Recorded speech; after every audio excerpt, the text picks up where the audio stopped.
जी students, हम liquid crystal start करने जा रहे हैं।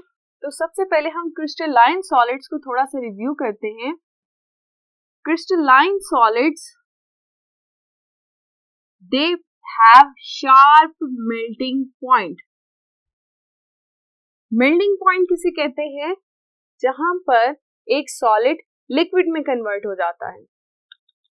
अब शार्प का वर्ड हम यूज करें, इसका मतलब है कि crystalline solids exact melting point पे ही लिक्विड में कन्वर्ट होंगे। और दूसरी बात, जब ये मेल्टिंग पॉइंट रीच कर जाएगा तो ये कांस्टेंट हो जाएगा थोड़ी देर के लिए। तब तक कांस्टेंट रहेगा जब तक सारा सॉलिड लिक्विड में ना कन्वर्ट हो जाए। टेम्परेचर रिमेन कांस्टेंट कब तक? जब तक सारा सॉलिड लिक्विड में कन्वर्ट ना हो जाए। इसके मैं फर्दर एग्जांपल देती हूँ कि अगर मैं आपसे कहूँ कि मेरे पास बीकर में एक क्रिस्टलाइन सॉलिड है और मैंने लिटरेचर से इसका मेल्टिंग पॉइंट देखा, दैट वाज 113.6 डिग्री सेंटीग्रेड। अब मैंने इस मेल्टिंग पॉइंट तक जाने के लिए सॉलिड को हीट करना स्टार्ट किया। जब सॉलिड को हीट करना स्टार्ट किया तो टेम्परेचर अभी 113 डिग्री सेंटीग्रेड हुआ। मुझे लगा कि शायद सॉलिड मेल्ट होना स्टार्ट हो जाए क्योंकि मेल्टिंग पॉइंट से बहुत करीब है, लेकिन ऑब्जर्वेशन पे पता चला कि अभी सॉलिड मेल्ट होना स्टार्ट नहीं हुआ। टेम्परेचर मजीद इंक्रीज हुआ और 113.5 डिग्री सेंटीग्रेड तक पहुंच गया। स्टिल अभी तक मेल्टिंग स्टार्ट नहीं हुई। जब टेम्परेचर 0.1 डिग्री सेंटीग्रेड मजीद इंक्रीज हुआ, यानी कि 113.6 डिग्री सेंटीग्रेड, जो कि इसका मेल्टिंग पॉइंट था, एग्जैक्ट मेल्टिंग पॉइंट था, यहां पर मैंने देखा कि सॉलिड फौरन से लिक्विड में कन्वर्ट होना स्टार्ट हो गया। ये अब टेम्परेचर तब तक कांस्टेंट रहेगा जब तक मेरा सारा सॉलिड जो है वो लिक्विड में कन्वर्ट ना हो जाए। तब तक टेम्परेचर 113.6 डिग्री सेंटीग्रेड ही रहेगा। इसे हम कहते हैं कि that is the sharp melting point.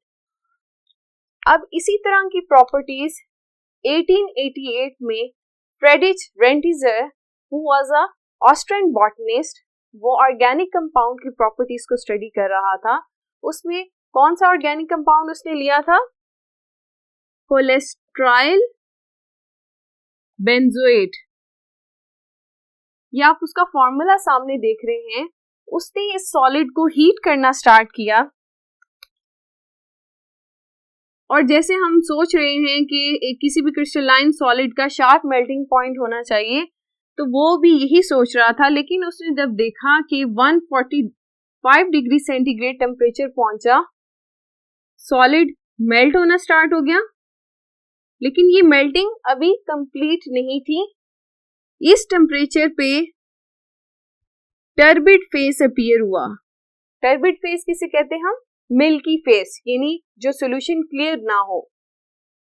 अब उसके ख्याल में 145 डिग्री सेंटीग्रेड को इंक्रीज नहीं करना चाहिए था, कांस्टेंट रहना चाहिए था, लेकिन ऐसा नहीं हुआ। उसने ऑब्जर्व किया कि टेम्परेचर मजीद इंक्रीज होना शुरू हो गया और 179 डिग्री सेंटीग्रेड पे ये सॉल्यूशन जो है वो पूरा का पूरा क्लियर हो गया।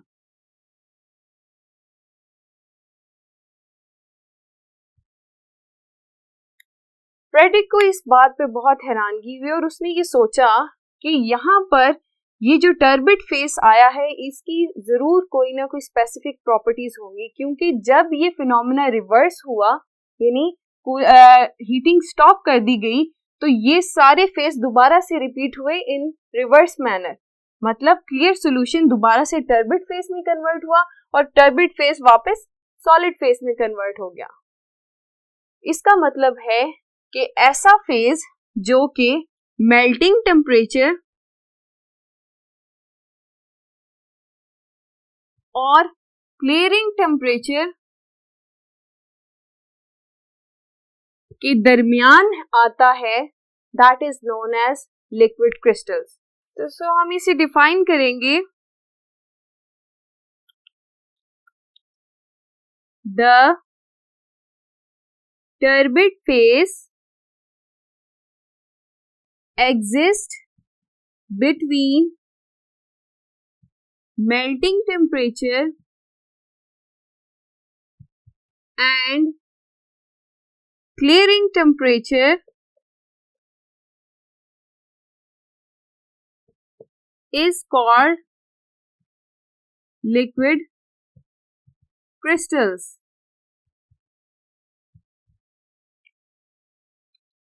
ये हमारे पास लिक्विड क्रिस्टल्स की डेफिनेशन आ गई।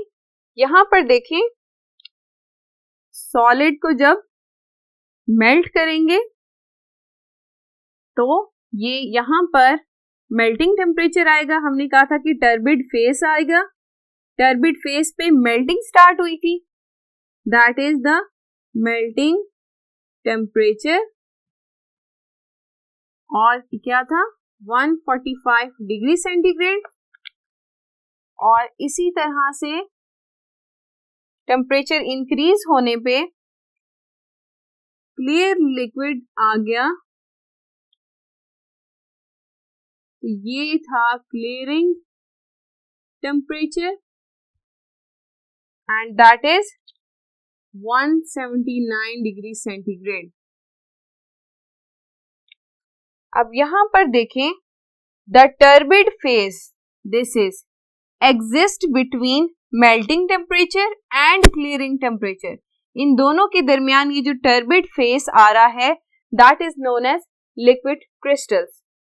अब यहां पर इसके नाम से ही देखें कि ये फेस जो है अगर इस तरफ जाएं तो लिक्विड की प्रॉपर्टीज आ जाती हैं, और इससे पीछे जाएं, पीछे जाने का क्या मतलब है कि इसे मजीद कूल कर लें तो वो सॉलिड बन जाता है। तो हम ये कह सकते हैं कि लिक्विड क्रिस्टल के अंदर सॉलिड और लिक्विड दोनों की प्रॉपर्टीज कंबाइन मौजूद होंगी। तो हम देखते हैं what are the characteristic of liquid crystals.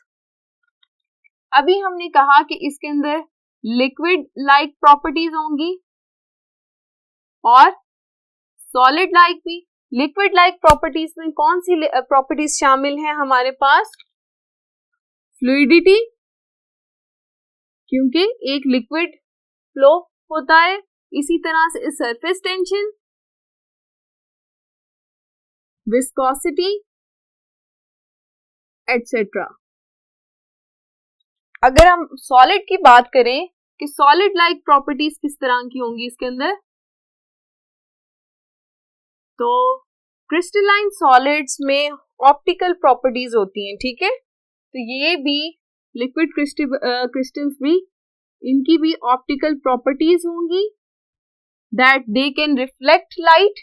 Crystalline solids light को रिफ्लेक्ट करते हैं, तो लिक्विड क्रिस्टल्स जिसमें हमने कहा लिक्विड और सॉलिड दोनों की प्रॉपर्टीज हैं, तो ये भी लाइट को रिफ्लेक्ट करेंगे। और दूसरी बात कि क्रिस्टलाइन सॉलिड्स में मॉलिक्यूल्स जो हैं वो अरेंज्ड फॉर्म में होते हैं, तो लिक्विड क्रिस्टल्स में भी slightly arranged molecules are present in them. Molecules are slightly ordered. Students, crystalline solids की एक और प्रॉपर्टी भी होती है that they are either isotropic or anisotropic. यानी क्रिस्टलाइन की सॉलिड्स की कुछ ऐसी प्रॉपर्टीज होती हैं जो डायरेक्शन डिपेंडेंट होती हैं, यानी अगर आप डायरेक्शन चेंज करेंगे तो क्या होता है, प्रॉपर्टी डिफरेंट हो जाती है। जैसे ग्रेफाइट के केस में इलेक्ट्रिक कंडक्शन जो है दैट इज एनाइसोट्रॉपिक।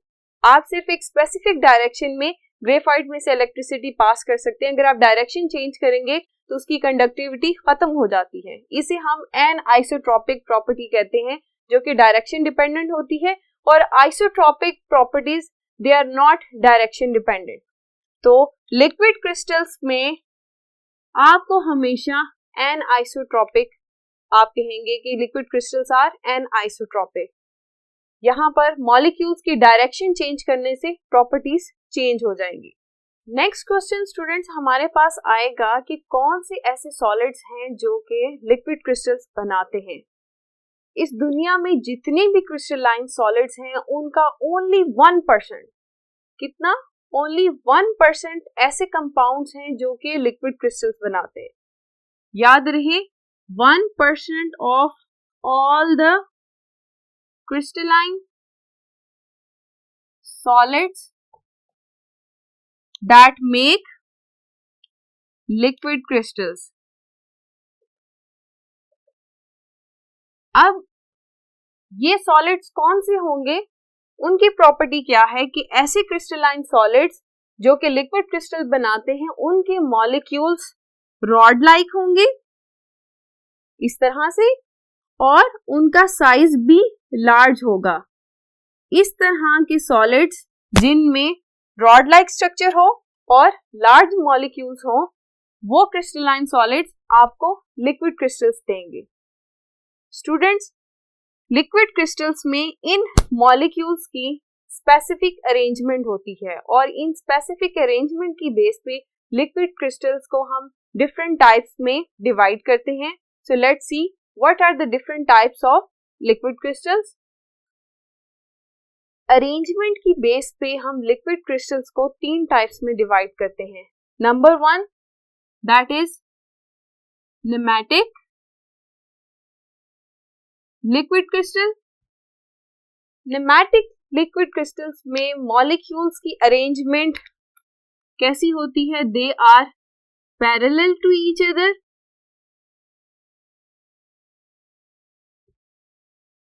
ये आपके सामने नेमेटिक क्रिस्टल की या नेमेटिक लिक्विड क्रिस्टल की फिगर है। यहाँ पर आप देख लें कि मॉलिक्यूल्स जो हैं वो पैरेलल हैं लेकिन फ्रीली हैं, यानी फ्रीली वो मूव कर सकते हैं, कोई स्पेसिफिक नहीं है उनकी direction, free to move. Next हमारे पास है that is smectic. Smectic liquid crystals में क्या यहाँ पर अरेंजमेंट होती है, they are also parallel, molecules are also parallel to each other but they are not free, they are present in layers. यहाँ पर आप स्मैक्टिक की फिगर देख रहे हैं, स्मैक्टिक लिक्विड क्रिस्टल्स की, तो आप देखिए कि rod like molecules they are parallel to each other but are present in layers. तो यहां पर molecules are present in layers. Last हमारे पास एग्जांपल है cholesteric liquid crystals. Cholesteric liquid crystals में molecules they are also parallel to each other and are present in layers just like smectic present in layers। लेकिन ये स्मैक्टिक से किस तरह से डिफरेंट है कि स्मैक्टिक में हमने देखा था कि लेयर्स बहुत ज्यादा ऑर्गेनाइज थी, यहाँ पर लेयर्स जो हैं वो थोड़ी सी ट्विस्ट होती हैं एक दूसरे की निस्बत, या आप कह लें कि स्पाइरल शेप आ रही होती है। इसको मजीद हम क्लियर करते हैं विद द इमेज। इन तीनों के कंपैरिजन में हम एक इमेज शो करते हैं और उसको डिस्कस करते हैं। So let's see the image. जी स्टूडेंट्स, यहाँ पर आपके सामने जो इमेज है इसमें आपके पास तीनों फॉर्म्स हैं लिक्विड क्रिस्टल्स की, that is नेमेटिक, स्मैक्टिक and कोलेस्ट्रिक।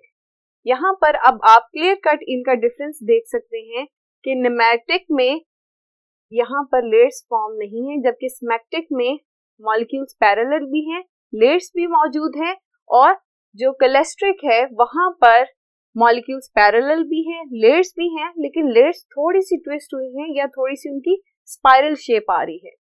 So students, that was about the types of liquid crystals. Now coming on to the uses of liquid crystals. Students, जब लिक्विड क्रिस्टल का फेस डिस्कवर हुआ था तो कई सालों तक इसके यूजेस का हमें पता नहीं था। ये एक मिस्ट्री थी कि लिक्विड क्रिस्टल की क्या प्रॉपर्टीज होंगी और हम इसे कैसे इस्तेमाल कर सकते हैं। लेटर ऑन जैसे रिसर्च बढ़ती गई तो हमने देखा कि लिक्विड क्रिस्टल्स बहुत डिफरेंट फील्ड्स में इस्तेमाल किए जा सकते हैं, जैसे कि लिक्विड क्रिस्टल्स अपनी लाइट रिफ्लेक्टिंग प्रॉपर्टी की वजह से टेम्परेचर सेंसर्स में इस्तेमाल होते हैं। क्रिस्टलाइन सॉलिड्स की जैसी प्रॉपर्टी है कि वो लाइट को रिफ्लेक्ट करते हैं, इसी तरह से लिक्विड क्रिस्टल्स भी स्पेसिफिक वेवलेंथ वाइट लाइट में से रिफ्लेक्ट करते हैं और स्पेसिफिक कलर को शो करते हैं। जैसे कि टेम्परेचर सेंसर थर्मामीटर्स होते हैं, आपके पास, आप डॉक्टर के पास आप जाएं तो वो आपको कन्वेंशनल थर्मामीटर आपके हाथ में नहीं देता, बल्कि एक स्ट्रिप सी होती है या आपके सामने है, वो आपसे कहा जाता है कि आप बॉडी के साथ टच करें। जब इसे बॉडी के साथ टच करते हैं तो एक डिफरेंट कलर अपीयर होता है और डॉक्टर आपको इजीली बता सकता है कि आपको टेम्परेचर क्या है। वो कलर किस चीज का अपीयर होता है, क्योंकि उस स्ट्रिप के अंदर लिक्विड क्रिस्टल मौजूद है और वो लिक्विड क्रिस्टल जो है वो हीट सेंसिटिव होता है। हमारी बॉडी का टेम्परेचर जब इंक्रीज कर जाता है तो वो जो हीट है लिक्विड क्रिस्टल के मॉलिक्यूल्स की अरेंजमेंट को चेंज कर देती है। जब मॉलिक्यूल्स की अरेंजमेंट चेंज होती है तो वो डिफरेंट लाइट को रिफ्लेक्ट करते हैं और आपके पास एक खास किस्म का कलर आ जाता है at different temperature.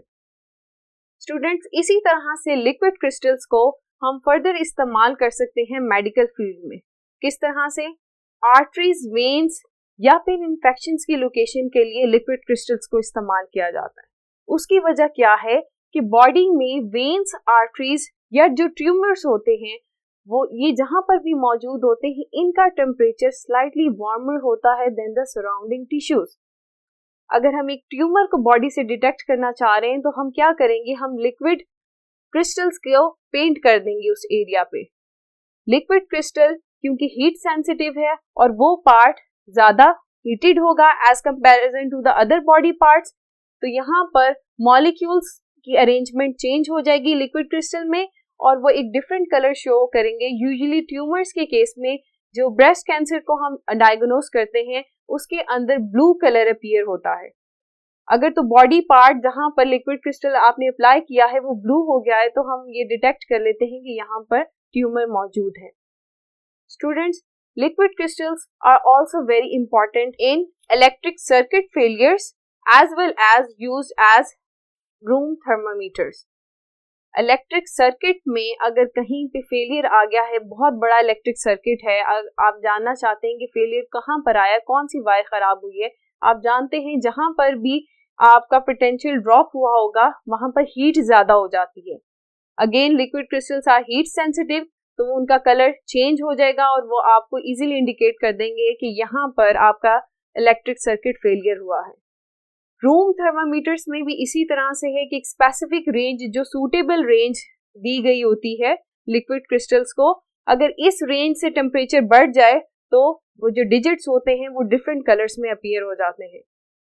Students, liquid crystals are also very important in the electric devices, जैसे कि हम LCDs, डिजिटल वॉचेस और कंप्यूटर स्क्रीन जो कि डिस्प्ले के लिए यूज होती है, इन सब में लिक्विड क्रिस्टल्स इस्तेमाल होता है। स्टूडेंट्स, LCD एब्रीविएशन ही है लिक्विड क्रिस्टल डिस्प्ले की। ये ऑपरेट कैसे करते हैं? आपको पता है कि जो एक डिस्प्लेइंग स्क्रीन होती है उसके अंदर थाउजेंड्स ऑफ पिक्सेल्स होते हैं और हर पिक्सल के पीछे स्पेसिफिक लिक्विड क्रिस्टल होता है, और जब हम इसे ऑन करते हैं तो यहाँ पर हीट चेंज आता है, प्रेशर चेंज होता है और इलेक्ट्रोमैग्नेटिक वेव्स क्रिएट होती हैं। ये सारी चीजें इफेक्ट करती हैं लिक्विड क्रिस्टल्स के मॉलिक्यूल्स की अरेंजमेंट को। जब डिफरेंट अरेंजमेंट चेंज हो रही हैं डिफरेंट पिक्सेल्स में तो वो डिफरेंट कलर्स अपीयर होते हैं और ये डिफरेंट कलर्स आपस में कंबाइन होकर एक ब्यूटीफुल सा पैटर्न देते हैं, जिसे हम कहते हैं कि जी अब हम अपने टीवी पे कोई पिक्चर देख रहे हैं या कोई भी सीन देख रहे हैं। स्टूडेंट्स, इसी तरह से लिक्विड क्रिस्टल्स टीवी के डिस्प्लेस और ऑसिलोग्राफिक स्क्रीन्स के लिए भी इस्तेमाल होती हैं। जी स्टूडेंट्स, आपने ऑब्जर्व किया कि लिक्विड क्रिस्टल्स हमारी डेली लाइफ में कितना इंपॉर्टेंट पार्ट ले रहा है और कितनी ज्यादा उसकी एप्लीकेशंस है मेडिकल फील्ड में भी और डेली लाइफ में भी। That was all about liquid crystal. यहाँ पर हमारे चैप्टर का लिक्विड पोर्शन फिनिश हो गया है। इंशाल्लाह नेक्स्ट लेक्चर में हम सॉलिड्स को स्टार्ट करेंगे। तब तक अपना बहुत ख्याल रखिएगा। अल्लाह निगहबान।